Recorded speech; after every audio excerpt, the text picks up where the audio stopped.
That's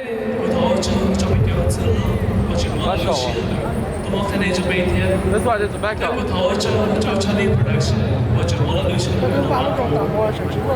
和营养，哇，这种大的好短了，那过月啊。身高呢，我自己比较老经常。大陆上就过了，知道吗？不打早起床的嘛，呀，咱们起床的嘛，这个干好像被揪了的吃老子，被就好揪了的吃老子。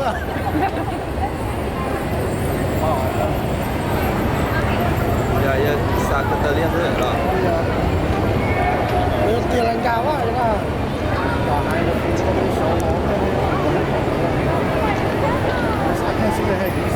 Mana pun apa? Kau ni. 下来了，房子都挺多，他们看不懂啊。广告呢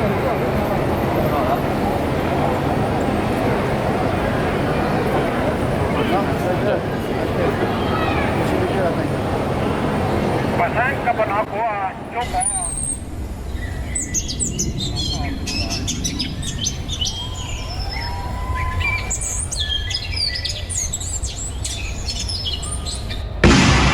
Đâu có chỗ kia nhá cô.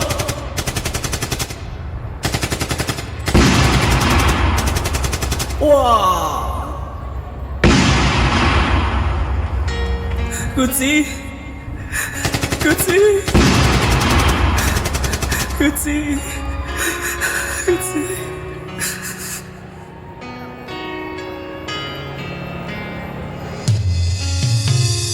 Thầu cú chừng mây, cú chỉ do cú phê ê, cú do gió bên mông lưu nên tới cho, đi xã thì lo nó phòn gió, rồi cú chỉ lon trả lia vò, lo ni yên chỉ bu cú mò, cú chỉ bên mông ua, sau đã chỉ chạy nhà la ta đi cho bên tua, ua cho cú mò xia ua lua, cho bên mẹ nhà la tua cho, cú chỉ ý nhớ chỉ, tao nó chú sợ lối mùa.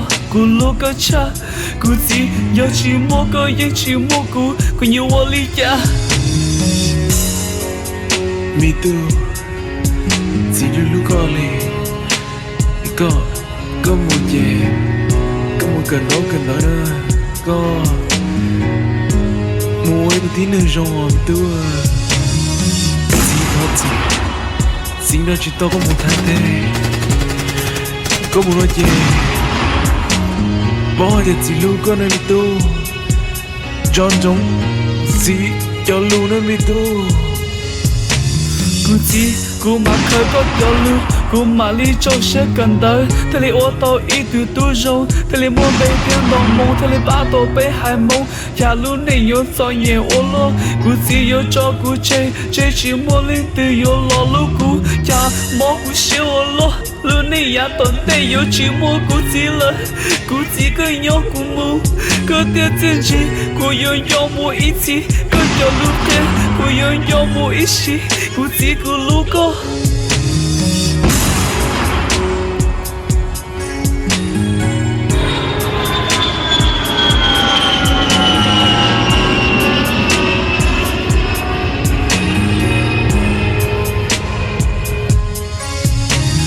lo cho xong chứ thâu một lời cô chỉ do sao có cho lưu cô cả tia ly có hai chi nhớ cho lưu tế chờ bà mẹ cô tiêu mô hồ liền đo mông cô tiêu mô cô chỗ cô gì mô quan nhà rong cha cô nên thế ly nhớ bà mẹ ly luôn rồi cô mô cô luôn nên lời lo cô chỉ câu chỉ do cô tu thế ấy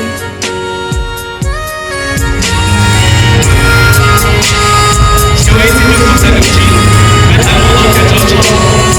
subscribe cho kênh Ghiền Mì Gõ để không bỏ lỡ